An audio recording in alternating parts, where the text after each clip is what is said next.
Matagal na kasi ang pamilya to! Ito na bang natutunan mo sa pagiging security personnel? Nawala na ba ang tiwala mo na walang nakakaligtas sa pangil ng batas? Nangyari kaya yun? Kung nasa posisyon na nagpapatay sa kanya. Mara, Kapag may nangyaring trahedya o may ginawang krimen laban sa iyong pamilya, ikaw ba'y maghihiganti o magpapatawad? Oy, oy, oy! Yan ang nakakapukaw ng sari-saring damdamin sa totoong kwento ng isang babaeng certified security professional na maraming pinagdaan ng pang-aabuso at itong huli, pinaslang pa ang isa niyang mahal sa buhay. Ano kaya ang kanyang mga naging hakbang para makamit ang hustisyang nararapat para sa kanya at sa kanyang pamilya? Siya ba'y makakapatay at makukulong? Ating niyang pakatutukan dito sa aming episode na pinamagatang Higanti ng Anak.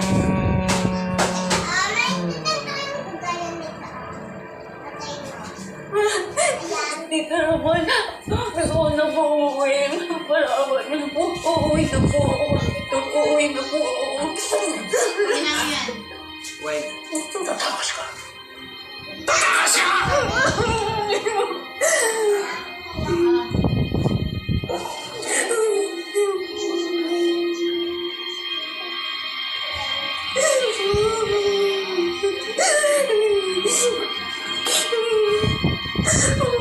Ang ganda mo lalo. Pero huwag kang sumigaw. Intindihan mo? Matindi. Hi, Paul. Hi, Totoy. Hi, Paul.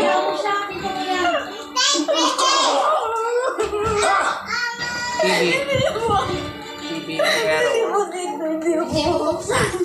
announcement. Due to a part 1 to 6 announcement. Due to yung digital,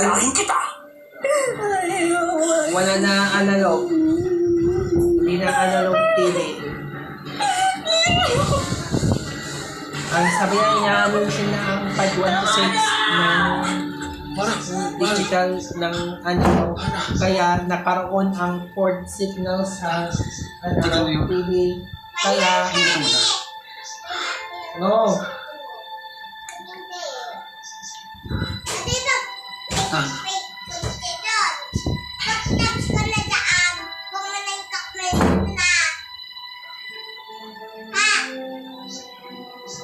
Tungkol doon sa natanggap mong pang-aabuso sa mismong tiyuhin mo, how did that affect you? Tita Mel, kasi I was in college that time din. Tapos, hindi ko kasi alam na mangyayari yun. Sobrang nagtakot ako, Tita Mel. Kasi syempre, hindi ko pa naranasan, dalaga pa ako noon. Tapos virgin pa ako noon. Tapos, ano nangyari, Tita Mel? Grabe, nanginginig ako sa takot. Tapos, naawa ko sa sarili ko. Kasi wala Kakalat si Bunso. Di ba kamain mo lang? Inap na po. Dinner na ulit. Pero hindi ako pwede Kakalat ka po kasi eh. baka magagaling. Ang pamilya ko. Ito na, ito Pamilya na. ko. Yun na nga, hindi ka makalaban. Hindi mo alam kung anong gagawin mo. Ikaw nag-desisyon na maging isang certified security personnel. Anong nangyari ba? Nag-graduate na ako ng college, so nag-work na ako sa gobyerno. So after nun, nakita ko yung offer pa lang ganun course. Bite mo dito, bite mo, bite mo. Ibang course yun. Ang course na yun ay tutulong sa'yo para maging matapang ka. Kasi certified security means you have to secure lives and property. Okay. Tapos they will train you how to be matapang talaga. So they will help you hold a gun, defuse a bomb, everything gawin mo. So, Open. You have gone through encounters with the rebels. yes, Tita Mel. So, saan ka nagtatrabaho noon? At that time? Sa gobyerno. Sa City Hall ako nagtatrabaho, pero I connect with the people. They call me in case there are going to be a rescue. Okay. They call me, bibigyan project. Kasi hanapin na sino pinakamatapang. Totoo ba? Talagang sumasama ka dun sa mga rebel places, Yes. areas, Yes. Ako kidnappings and such. And your son? malaki naman na Tita Mel. Kaso nakaawa siya, iniwan ko siya.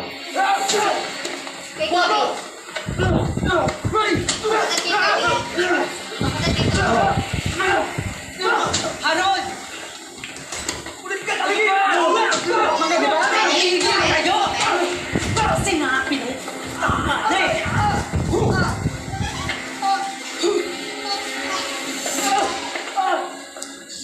Pumapagod ka din pala sa mga bata? Ganyan ba talaga kayong mga rebelde? Anong rebelde? Hindi ako rebelde. Anong hindi? Rebelde ka! Tinutulungan mo nga sila, di ba? Ano, Harold? Nakita mo na kung anong kayang gawin ng nanay mo. Hindi ka pa ba maniniwala? Wala! Durog-durog to. Rebelde yan! Nanay mo! Kasi nung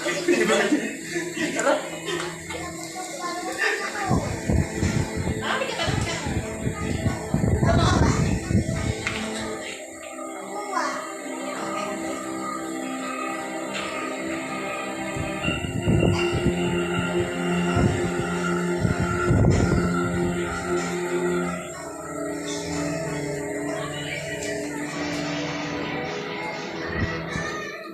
Harap ka dito para mag-abot ko yung sugat mo.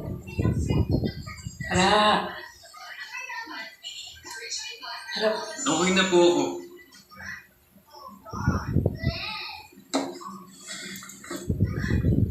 Harold. Harold. Mara, kailangan mo muna yung anak mo. Hayaan? Kita mo na nga natututo na magbasa ulo.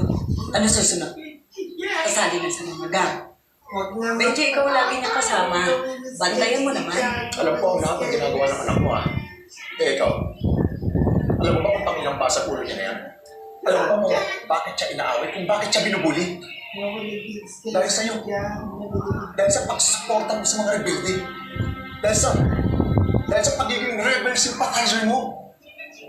Hindi ko sila sinusuportahan, lalo na sa mga maling gawain nila. Pero may sinumpaan akong tungkulin. Kasama doon ang pagpapatupad ng kapayapaan. Paano mo ibibigay ang kapayapaan na yan kung mismong pamilya mo ang ginugulo niyan? Kung talagang iniisip mo ang kapakanan ng anak mo, Amara, itigil mo na yung laban mo. Anong mundo ang iiwan ko sa anak ko kung gagawin ko yun? Kung mananahimik ako, Napakatindi mo. ang sugat niya maghihilom. Napahit-pahit ka din Pero kapag nawala na siya ng tiwala sa ustisya, hindi na babalik yun kailanman. Kunin mo yung water. Kailan niyo ba maiintindihan na para sa inyo ang ginagawa ko? Gusto ba, te? Habang tumatagal, palayo ng palayo ang loob ni Harold sa kanyang inang si Amara. Lubha siyang apektado sa madalas na pagtatalo ng kanyang mga magulang. Kunin mo dali. Hanggang sa Sayin niyo, sayin niyo. Ma, Sayin niyo. Kailan mo pa ito ginagawa? akala ko sa isang linggo kayo uwi mo.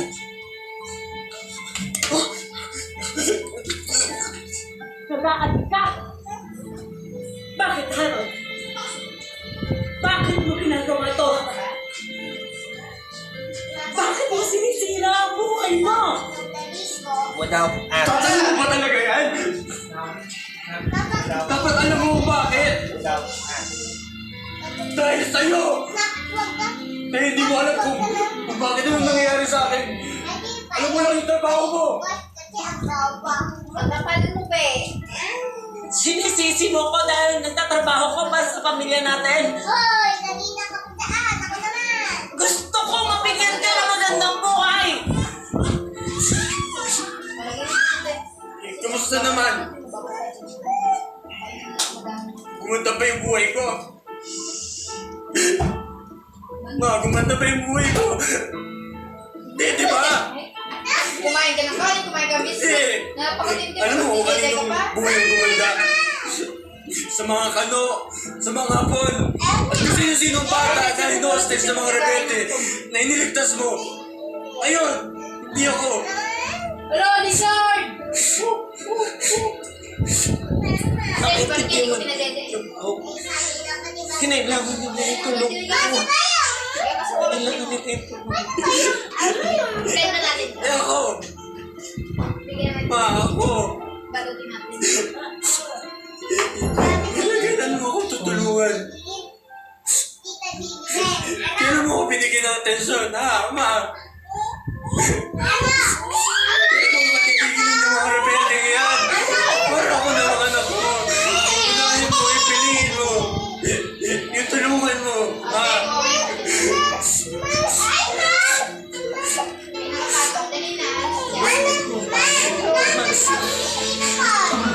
Malakas niya.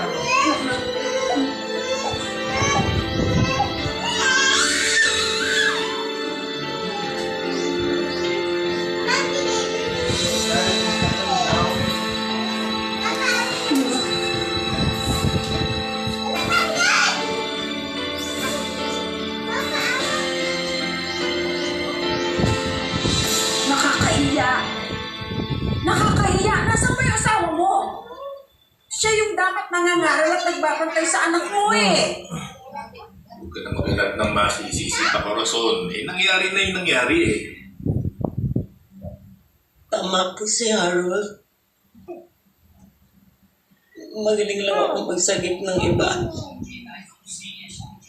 Pero sa sarili kong anak, hindi ko matulungan. Hindi ko masagip.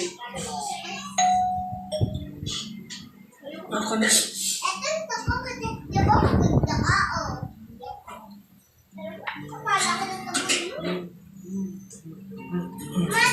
Malalampasan yun ito. Kung ibang tao hindi mo sinubukan, pamilya mo pa kaya? Basta nandito lang ako para sa'yo, ha? Alis! Alis yan muna! Nainis na ako sa'yo. Alis! Nagpipicture mo ako! Simula ng bata ako, ikaw na yung nasasandalan ko. Mahal na mahal ko. Hindi ko naman gagawin ko kapag nawala ka sa buhay ko. Hindi mo ako. Nandito lang ako. Ayusin mo na yan.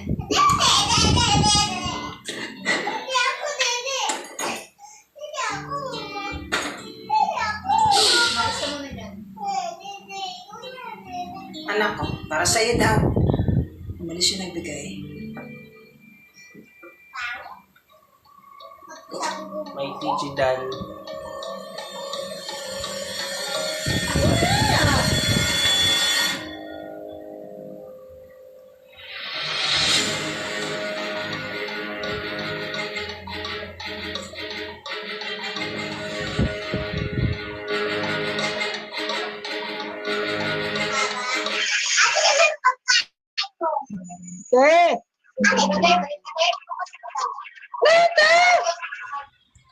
Hello guys, mga ka-MPK, mag-subscribe na sa 3rd anniversary ng Magpakailanman Entertainment. I-click natin yung subscribe channel, i-like sa Facebook page, i-tweet sa Twitter, i-follow lang sa Instagram, at mga social ng mga media accounts. Maraming salamat po mga ka-Magpakailanman.